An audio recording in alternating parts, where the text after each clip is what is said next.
आपको group B में जब जाइएगा ना, तो ग्रुप बी में क्वेश्चन नंबर का जो पहला रहेगा वो ऐसे रहता है, तो उसका नहीं।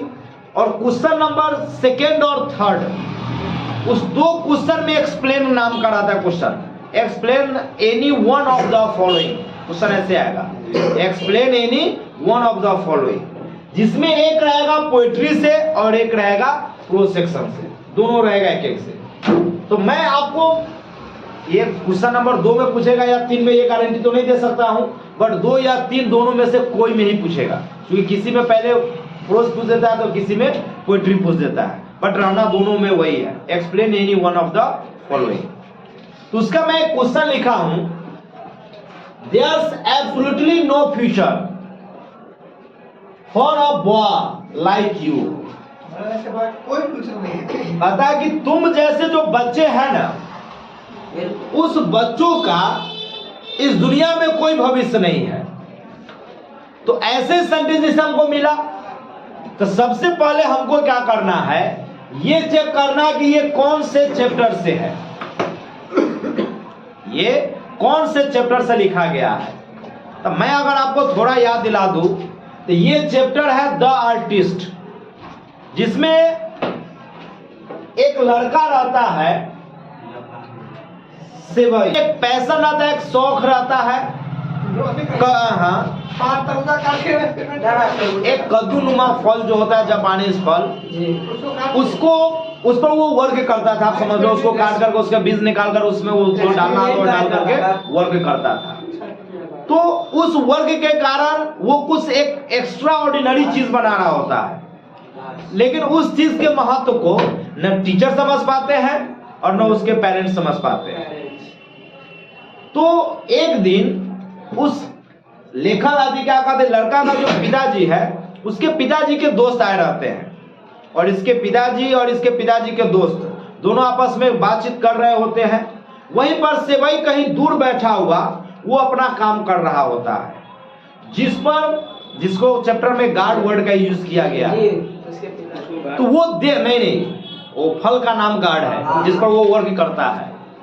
तो उसके पिताजी जो रहते हैं ना, वो देखते हैं और उसके दोस्त बोलते हैं कि ये काम फालतू है, इस प्रकार की काम मत करो, अगर ऐसा काम करोगे तो इस काम से तुमको कुछ रिटर्निंग है नहीं, लाइफ में कुछ प्राप्त होगा नहीं, जो यह काम बिल्कुल बेकार है, इसमें अपना टाइम बर्बाद मत करो। और ऐसे जो कार्य करते हैं वैसे बच्चों का इस दुनिया में कोई भविष्य नहीं है, वही का ये बात है।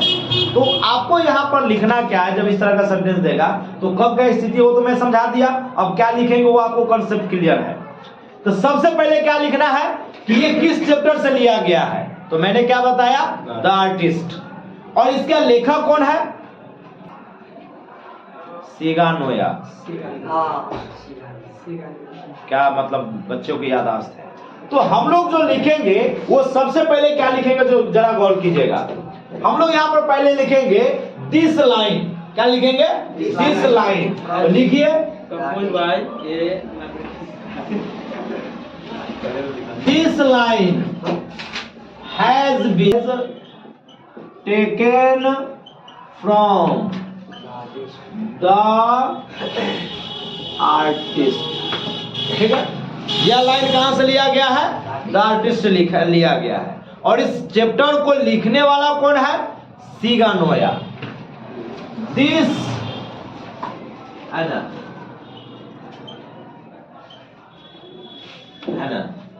This Japanese short story story की बात कर रहे थे, is short story is written, है ना, बाय सीगा नोया। ये दो हो गया। देखिए, इतना आपको हर चैप्टर में लिखना है, सारे जो जितना भी लाइन आएगा उस लाइन में आपको ये दो चीज को लिखना है। चेंज सिर्फ क्या होगा, तो यहाँ पर स्टोरी का नाम और यहाँ पर एक राइटर का नाम। हाँ, ये जो मैंने लिखा है जापानी शॉर्ट स्टोरी, जापानी शॉर्ट स्टोरी। ये इसलिए लिखा है क्योंकि यह जो लेखक है वो जापानी है और स्टोरी जापानी है, तो ये सब में नहीं लिखेंगे, है ना। अगर नॉर्मल स्टोरी है तब वहां पर लिख सकते हैं this story has is written by, जो राइटर होगा उसका नाम लिख सकते हैं। एक मिनट, एक नॉर्मल से याद रखिएगा, आप लिखेगा this line has been taken from, जो चैप्टर का नाम है, and this story is written by, जो नाम है। क्योंकि हमको यहाँ पर स्पष्ट पता है यह एक जापानी स्टोरी है, शॉर्ट स्टोरी है, और जापानी शॉर्ट स्टोरी जो है वो लिखा किसके द्वारा गया है, सीगा नोया के द्वारा है। तो हमने इसमें थोड़ा सा डिटेल डाल दिया है कि दिस जापानी short story is written by Shiga Naoya. ये हो गया। अब हमको क्या करना है, पैराग्राफ चेंज करना है, और पैराग्राफ चेंज करके ये लिखेंगे कि ये कहानी, ये वर्ड जो है ना, ये लाइन कब कहा गया, ये लाइन किस समय कहा गया, कब कहा गया। तो वहां पर हम लोग लिखेंगे, है ना, वेन, जब, when,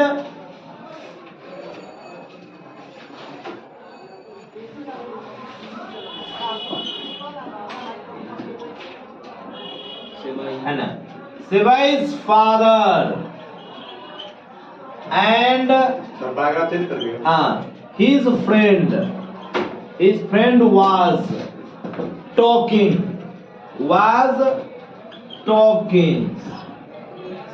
and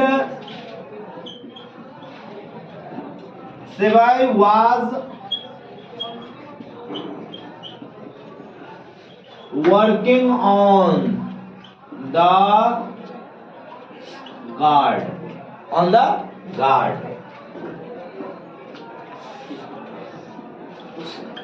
his friend saw him and told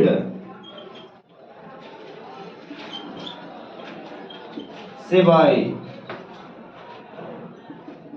there is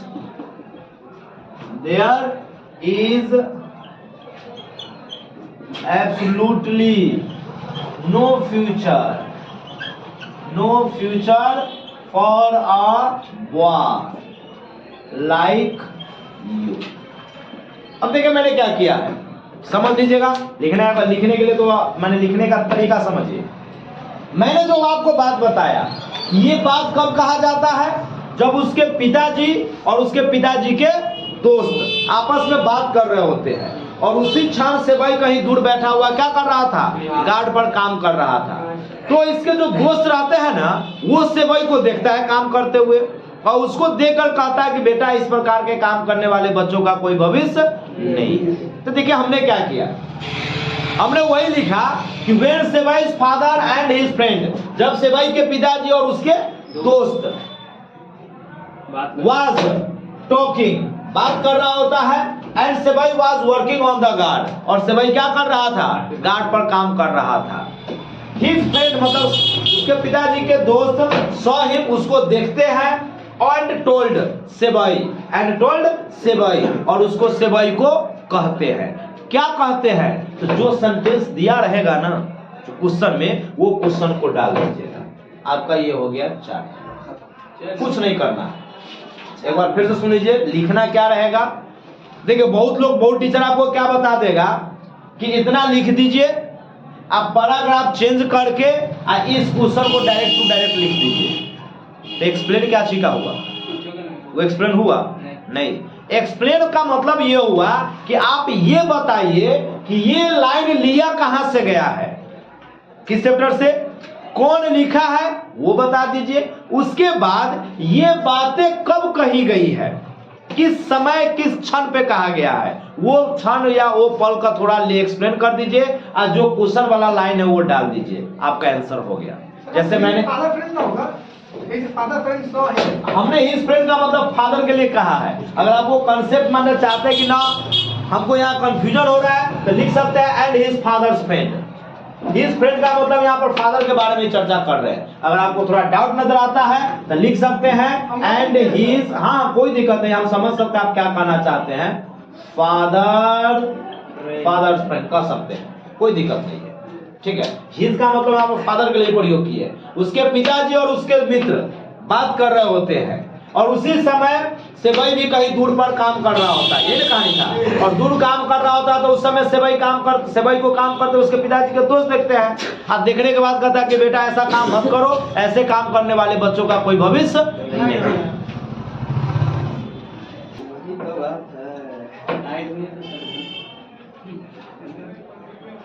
अब एक क्वेश्चन है, जरा गौर कीजिएगा।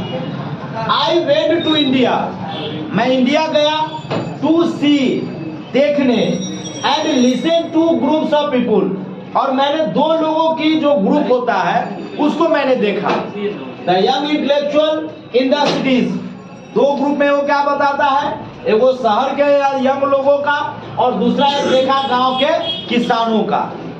ये जो लाइन है ना वो लिया गया है India through a travellers eyes. Chapter का नाम क्या है, India through a travellers eyes, इस चैप्टर से लिया गया है। और इसके राइटर का नाम है पियर एस बक। देखिए ये जो लेखिका है, हम इसके बारे में थोड़ा बता दें, यह है जन्म से जब आया थी ऑस्ट्रेलिया, बट इसका पूरा पालन पोषण जो हुआ है आपको कहाँ, चाइना में। और चाइना में रह चुकी इनके फादर जो रहते हैं ना वो एम्बेसडर रहते हैं, इसलिए वहां पर इनका पालन पोषण हुआ है। और चाइना में रहते हुए इंडिया का एक पड़ोसी, एक जो उसका फैमिली डॉक्टर था वो इंडियन था, उससे उसको इंडिया के बारे में खूब जानने सुनने सीखने को मिला। उसके बाद उसको रुचि जगा इंडिया के बारे में जानने, इंडिया घूमने का, तब वो आई इंडिया घूमने। जब वो इंडिया घूमने आई और उसको जो एहसास हुआ, उसी एहसास को वो व्यक्त की हुई है कौन सी में, इस कविता याद इस कहानी में। तो लिखे क्या लिखते हैं, दिस लाइन है लगाओ टेकन फ्रॉम, चैप्टर का नाम लिखो India through a travellers eyes.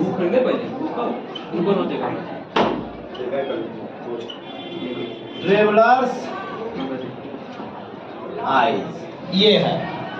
अब ये लिखा कौन है, लिख सकते हैं this story is written by Pearl S buck.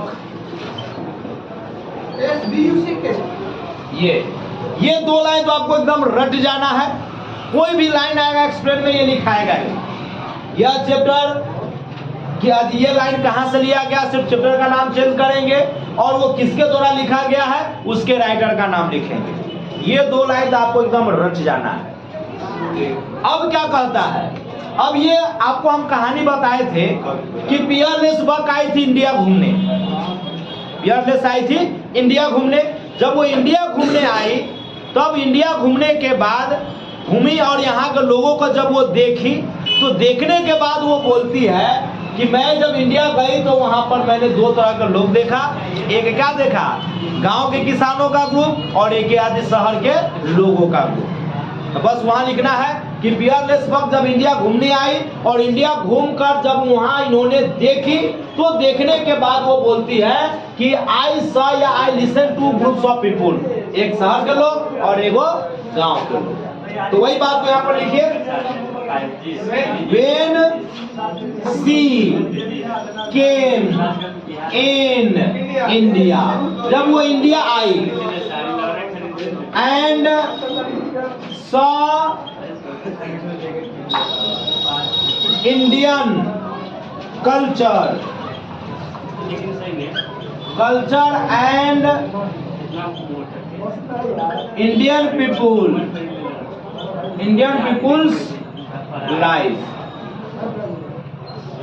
people's life, she said।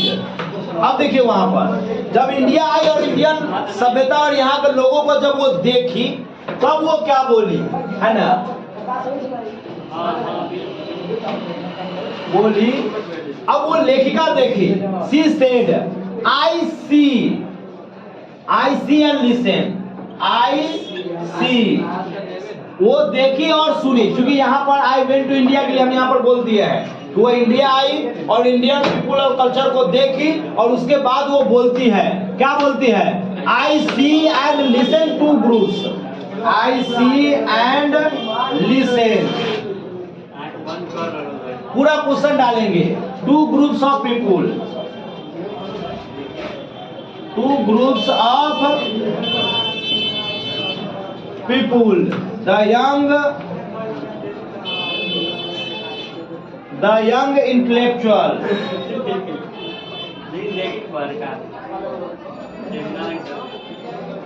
in the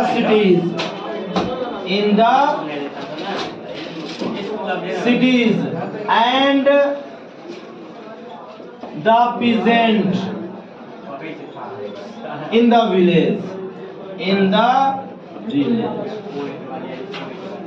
देखिए मैंने इसमें कुछ नहीं किया, ज्यादा कुछ नहीं करना है, आपको सोचना भी नहीं है।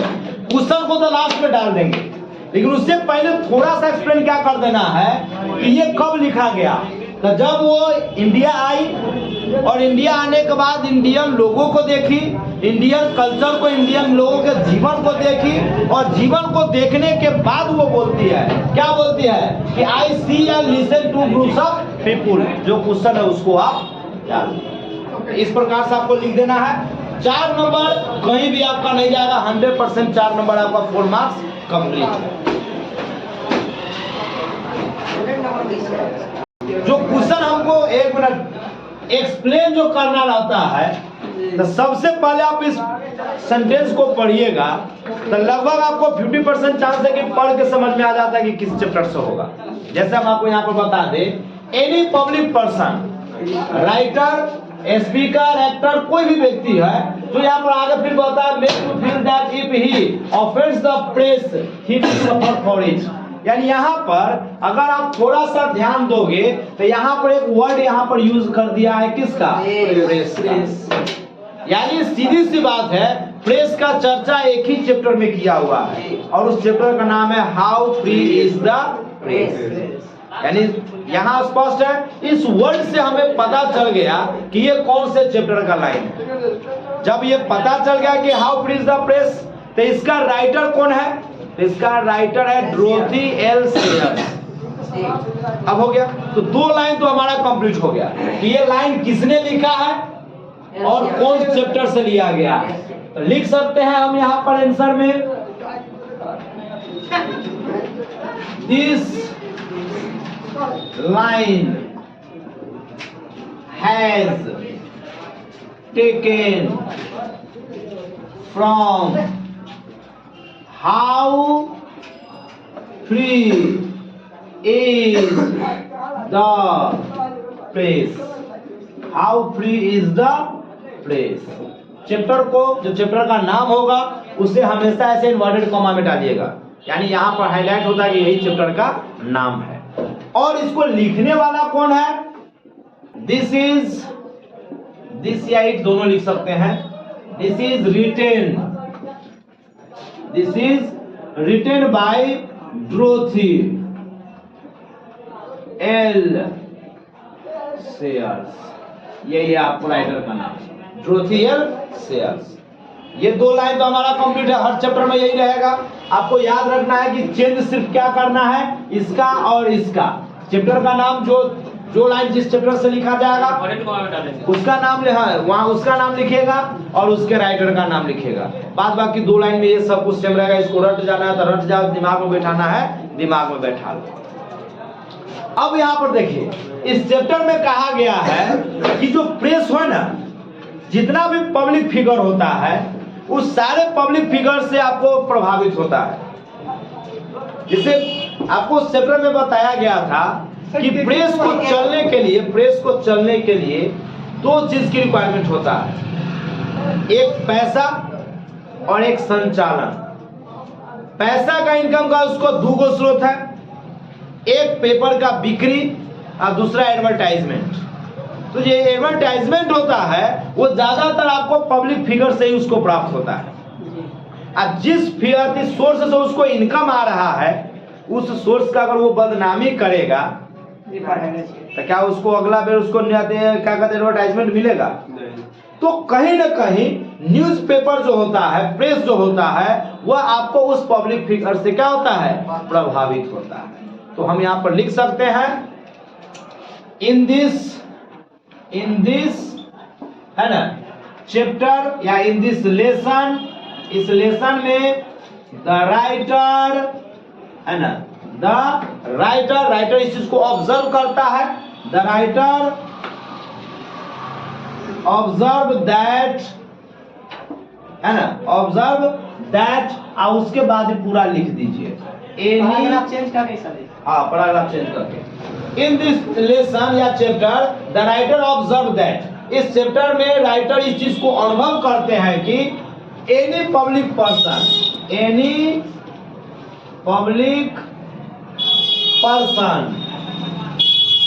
Writer, speaker, actor and politician. Sir ji कहती है LESSON है या ON? लेसन है। Lesson is subtly made, speaker यहाँ पर वक्ता हो जाएगा ना सर? हाँ, writer feel that if he offends the press he will suffer for it। तो इसमें हम और भी लिख सकते हैं, लेकिन हम आपको वो सरल तरीका बताना चाहते हैं जिस तरीका से एग्जाम में आप बड़े आसानी से लिखना है, 4 नंबर ले लेना है। तो इस चैप्टर में आपको राइटर ने जो देखा, अनुभव किया, उस अनुभव के आधार पर लेखक को क्या फील होता है, तो वही हमने लिखा कि इन this lesson the writer observe that, writer ये चीज को ऑब्जर्व करता है कि है ना, ऑब्जर्व से लगा दीजिएगा, क्या करता है, तो जो यहाँ पर जो लाइन लिखा हुआ है उस लाइन को आप जो का त्यों लिख दीजिए। ठीक है सर उसमें all their lives his father and mother had slept in the front bedroom। कहता वो अपने पूरे जीवन काल में उसके मम्मी पापा जो थे ना, वो आगे वाला बेडरूम में सोते थे। नाउ दे वैकेटेड इट, अब उसको खाली कर दिया गया, एंड उसको वहां से खाली करवा दिया गया, एंड मूव्ड इनटू, और उसको मूव कर दिया गया कहाँ, जब बैक पीछे। किस चैप्टर से है? तो याद होगा द अर्थ में था कि जो बेंजे जो रहता है ना, वो बेंजे जब शादी कर लेता है और शादी करने के बाद जब उसके पत्नी और उसके माँ में जब विवाद झगड़ा होने लगता है, तब वो एक दिन अपने माँ बाप को बोलता है कि आप आगे वाला रूम खाली करके मुझे दे दीजिए और पीछे वाले रूम में आप चले जाइए। हालांकि इस बात से काफी दुख भी होता है, तो वही चीज लिखेंगे। तो सबसे पहले आपको 2 लाइन क्या याद रखना है कि ये किस चैप्टर से लिया गया है और इसका राइटर कौन है। तो लिया गया है द अर्थ से और इसका राइटर है H.G. वेल्स। तो यहाँ पर लिखे, क्या लिखेगा आंसर में, this line has taken from the earth. यह लाइन कहां से लिया गया है? द अर्थ चैप्टर से लिया गया है। दिस है ना,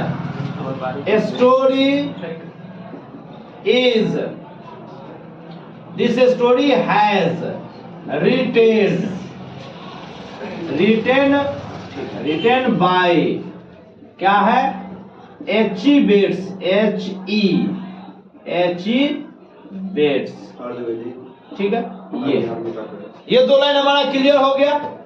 अब हमको लिखना है, इस लाइन के बारे में थोड़ा सा इंफॉर्मेशन दे देंगे कि बेंजे और फ्लोरेंस जब शादी करके वापस आता है और बेंजे यानी फ्लोरेंस और उसकी माँ में जब झगड़ा होता है बेंजे की माँ में, तब बेंजे कहता है कि आप इस घर को खाली करके पीछे जाइए और उसको आगे खाली करा के उसको पीछे वाले रूम में शिफ्ट कर दिया जाता है। यही ना है, तो वहां पर आप लिख सकते हैं when बेंजे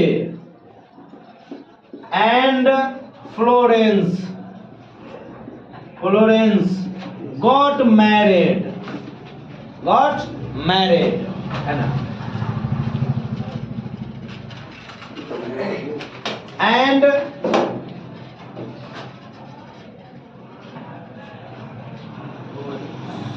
they started to live with his father and mother।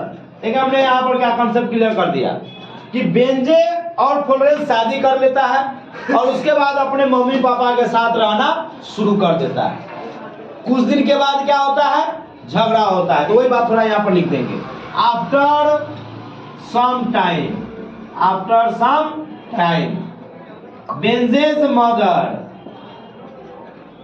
बेंजे's mother and Florence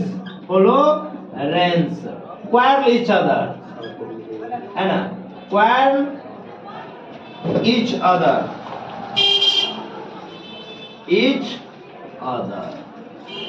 ठीक है।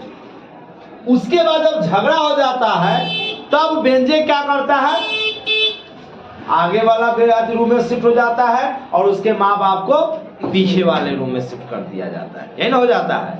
तब कहता है बेंजे said to his mother and father, हाँ चैप्टर लाइने के अकॉर्डिंग चलते हैं, to his mother and father, क्योंकि यहाँ क्वेश्चन में देखिए ना क्या लिखा हुआ है, मदर एंड फादर, तब इसी के अकॉर्डिंग चलते हैं। पेरेंट्स में लिख सकते हैं, कोई दिक्कत नहीं है। His mother and father to shift, father to shift या to vacate the front room.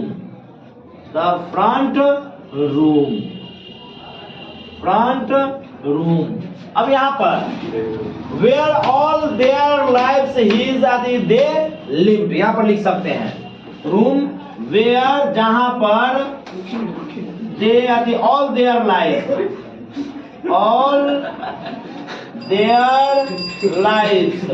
है ना, all their lives slept।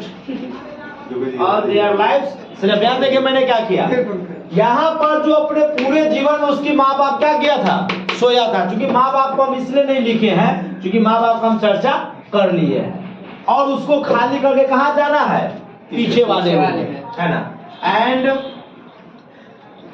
Moved into the back. हो गया, यानी आपको करना क्या है, थोड़ा इसी चीज को अपने भाषा में कन्वर्ट कर देना है, क्योंकि ये लाइन बाय लाइन लिखेंगे तो थोड़ा उतना बेहतर नहीं होगा। तो हमने यहाँ पर थोड़ा सा क्लियर क्या किया है कि इस स्टोरी में जब बेंजे और फ्लोरेंस शादी करके आता है, थोड़ा कहानी सा तो आपको याद ही होगा, बेंजे और फ्लोरेंस शादी करके आता है, शादी करने के बाद आता है तो कुछ दिनों के बाद इसके मम्मी पापा और फ्लोरेंस में झगड़ा होने लगता है। झगड़ा होने के बाद फ्लोरेंस आज बेंजे कहता है अपने माँ बाप को कि आप पीछे वाले रूम में शिफ्ट हो जाइए और हम लोग आगे वाले रूम में शिफ्ट हो जाएंगे। बस वही बात यहाँ पर लिख देना है। तो बेंजे के जो फादर मदर होता है उसको फ्रंट वाला रूम खाली करवा दिया जाता है और उसको पीछे वाले रूम में शिफ्ट कर दिया जाता है। बस हो गया, ठीक से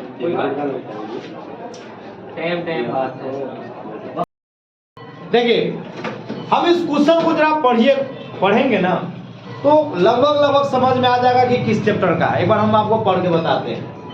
you can shout your lungs out in you place but I must ask you, लेकिन हम आपको एक जरूर बात कहते हैं, to control yourself fair, कि तुमको यहां पर कम से कम कंट्रोल करना चाहिए।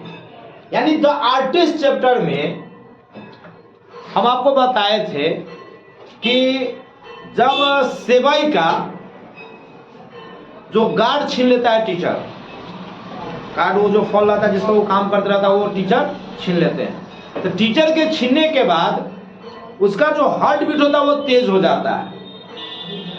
घबराने लगता है।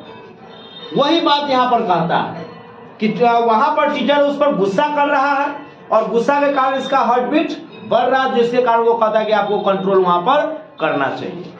यानी ये चैप्टर किस चैप्टर से है? The artist. किस चैप्टर से है? The artist. और इसका राइटर कौन है? सीगा नोया। सिंगा नहीं होगा, सीगा नोया होगा। ठीक, तो पहला दो लाइन हमको कंफर्म हो गया कि this line has been taken from the artist and this short जापानी story is written by Shiga Naoya. क्योंकि हम कल भी इस बात क्या कहते हैं कि लास्ट वाले क्वेश्चन में भी बताए थे कि ये जो चैप्टर है ना, ये जो माने चैप्टर है वो जापानी लड़का की कहानी है और वो शॉर्ट स्टोरी है, यानी इसलिए हम उसको लिखेंगे जापानीज शॉर्ट स्टोरी। तो देखिए दो लाइन हमको बड़े आसानी से बनता है। क्या लिखेगा आंसर में? देखिए this line has taken, this line has taken from, कहां से लिया गया है? The artist, the artist. ठीक है, यहां पर ऐसा इन्वर्टेड कॉमा में जरूर लिखेगा। इसका मतलब ये हुआ कि इस चैप्टर के बारे में बात कर रहा है। फिर उसके बाद लिख सकते हैं this short Japanese, this short Japanese story, this short जापानी स्टोरी हैज रिटेन बाय, किसके द्वारा लिखा गया है? सीगा नोया। तो यहां पर आप लिख सकते हैं सीगा नोया, ऐसे कर सकते हैं, कोई दिक्कत नहीं। दो लाइन तो हमारा बन गया। अब इसके बाद क्या करना है, अब थोड़ा एक्सप्लेन कर दीजिए। क्या कहता है?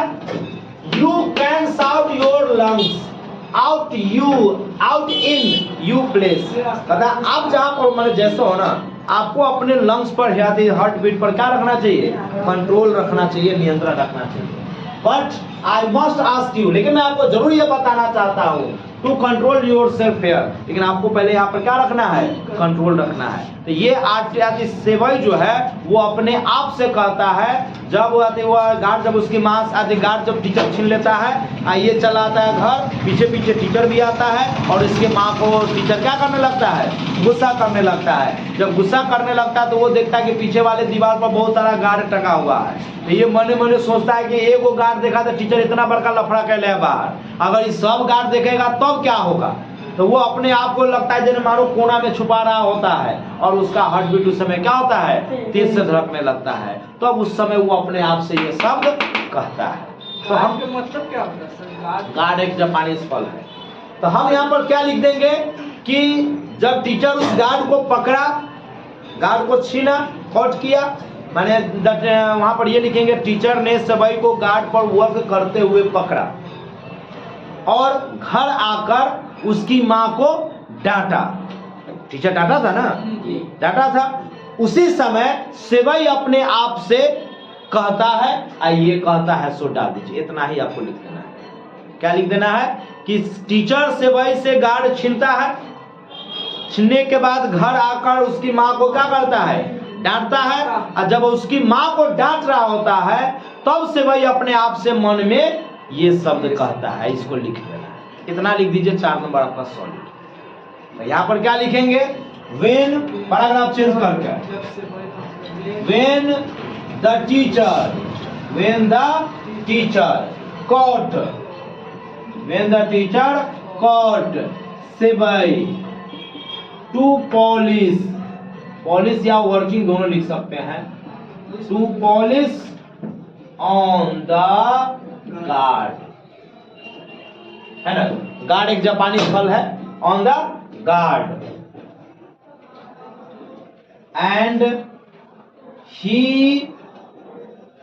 केम सेवईज होम, सेवईज होम, और वो सेवई के घर वो आता है। he started to scold की आती है सेवाइज मदर, सेवाइज मदर। माँ को डांटने लगता है क्योंकि उसका बाबू कहाँ रहता है, कारपेंटर के दुकान पर, वो घर लौटा नहीं रहता, यही बात रहता है। तो वही कहता है कि डांटने लगता है। दैट टाइम, उसी समय, that time sevai, sevai was, जब सेवाई था, सेवाई छुपा हुआ था, सेवाई वाज है ना, hided himself, himself in a room, वो अपने आप को कहाँ छुपाया हुआ था, रूम में छुपाया हुआ था। और वह सोचता है, and he think, and he think, think नहीं थॉट, पास्ट में है ना, एंड ही थॉट, क्या थॉट करता है, अब ये पूरा लिख दो। You can shout your lungs, जो चैप्टर में है वो पूरा डाल दीजिए। Out in you place, but you नहीं होगा, योर होगा, इन योर प्लेस, है ना। But I must ask you to control yourself here, बस हो गया, इतना डाल दीजिए, आपका 4 नंबर कंप्लीट।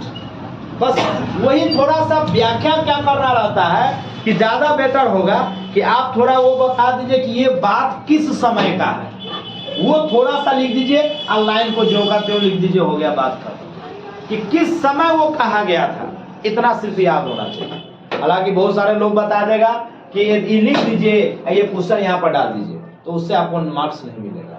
क्वेश्चन आप डाल दिए तो एक्सप्लेन क्या हुआ, कुछ एक्सप्लेन हुआ नहीं ना। एक्सप्लेन का मतलब ये हुआ कि ये लाइन के दौरान क्या कहा गया, किस परिस्थिति को व्यक्त किया गया है। तो हमने वहां बता दिया कि जब सेवाई क्लास में, नहीं द क्लास भी लिख सकते हैं, टीचर जब उसको क्लास में गार्ड पर पॉलिश करते हुए पकड़ता है और सेवाई के पीछे पीछे उसके घर आता है और उसकी माँ को डांटना शुरू कर देता है। जब उसकी माँ को डांटना शुरू करता है तो सेवाई अपने आप को एक रूम में छुपाया हुआ रहता है और फिर वो अपने आप से सोचता है, अपने मन में सोचता है, क्या सोचता है, तो यही बात सोचता है। हो गया बात, एक्सप्लेन हो गया कि भैया कब की स्थिति या कब वो क्या कहना चाहे। 4 नंबर आपका कंप्लीट, नोट कर लीजिए। आपको जिसे बता दें, अगर हमको जिसे अब क्वेश्चन दिया हुआ है, it is obvious that we no more than animals, no more than animals too, and it is common to consider this one of our advantage. अगर आप देखो तो ये किस चैप्टर से है, तो ह्यूमन और एनिमल, इस दोनों के बारे में कंपेयर एडवांटेज डिसएडवांटेज का चर्चा जो है वो किया गया है इंडियन सिविलाइजेशन एंड कल्चर में, जिसके आपको राइटर कौन है, महात्मा गांधी, यही ना है। तो देखिए दो लाइन हमको यहाँ पर कंप्लीट होता है।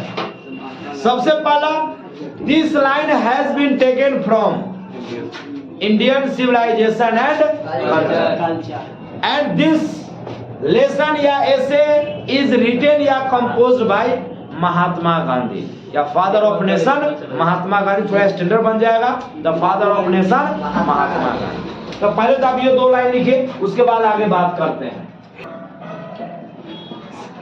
This line has taken, this line has taken from, है ना, फ्रॉम कहां से, इंडियन सिविलाइजेशन एंड कल्चर। ये इंडियन सिविलाइजेशन एंड कल्चर ये है। पहला लाइन क्या लिखे, कि यह लाइन कहां से लिया गया है? Indian civilization and culture. अब एक लाइन ये लिखेंगे कि इंडियन सिविलाइजेशन एंड कल्चर को लिखने वाला कौन है। दो लाइन तो हमारा रटा हुआ है, फिर से वही लिखेंगे और कह सकते हैं and this essay has written and this essay has written by कौन सी? The father of nation. थोड़ा और बढ़ा दो, the father of nation, father of nation, the father of nation कौन? महात्मा गांधी जी। अब थोड़ा और स्टैंडर्ड बढ़ गया है ना। क्या हो गया कि ये जो ऐसे है वो ऐसे लिखा किसके द्वारा गया है? महात्मा गांधी, जो राष्ट्रपिता महात्मा गांधी है उनके द्वारा लिखा गया है। ये तो हो गया। अब इस लाइन को देखिए क्या कहता है कि ये बिल्कुल सही है। हम लोग ऐसा जानते हैं कि एनिमल और मानव इस दोनों में कुछ गुण जो होता है वो कॉमन होता है, बट मानव जाति में कुछ एडवांटेज होता है। मानव जाति जो एनिमल है उसमें कुछ क्या होता है? एडवांटेज होता है। तो एडवांटेज क्या है?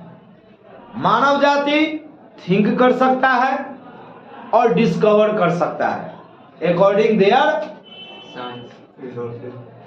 रिसोर्सेज भी कर सकते हैं, अकॉर्डिंग देयर माइंड भी कर सकते हैं और अकॉर्डिंग देयर रिक्वायरमेंट भी कर सकते हैं।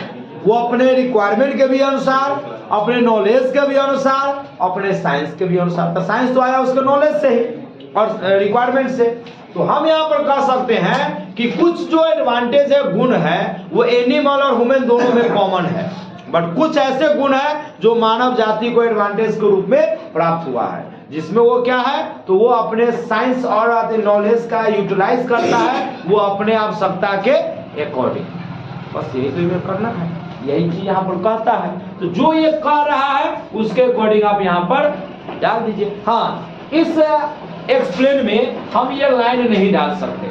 अगर ये लाइन डालना होगा तो आप ये लिख सकते हैं कि Mahatma Gandhi explain about human and animals and Gandhi ji says human body या human use their science and technology according their requirement, and he also said it is obvious that we know more than animals। जो question है वो डाल दीजिए।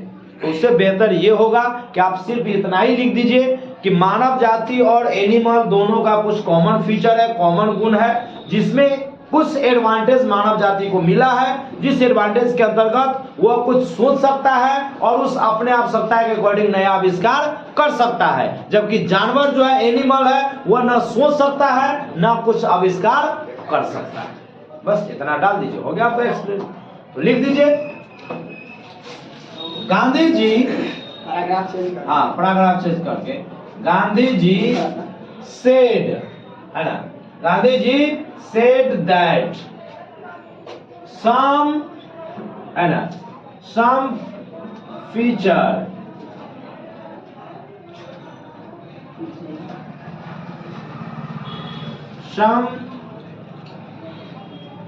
Feature गुण sir of quality नहीं लिख सकते। some quality ज्यादा लिखे, हाँ क्वांटिटी, क्वालिटी, some qualities, कुछ एक से ज्यादा हो जाएगा। some qualities are common in human being and animal, in human beings and animals, but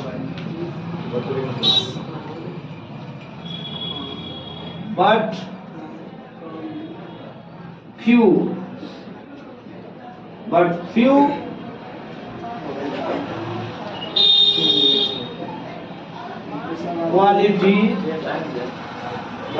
quality is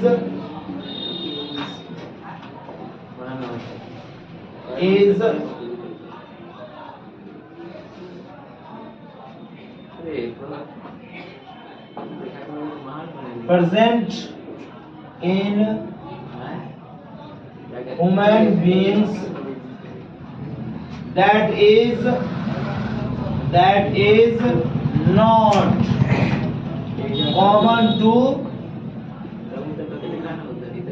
animals, है ना। और कुछ ऐसे क्वालिटी है जो एनिमल और मानव में कॉमन नहीं है। Human beings can think and discovered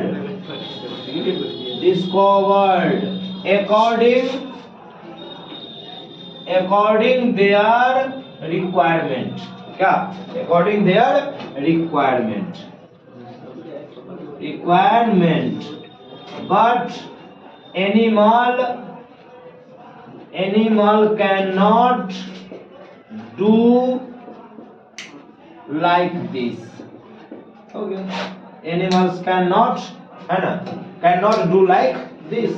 आदमी जो है सोच सकता है और अपने आप सत्ता के अनुसार आविष्कार भी कर सकता है, लेकिन मानव जाति जानवर जो है वो ऐसा नहीं कर सकता है। बस हो गया एक्सप्लेन।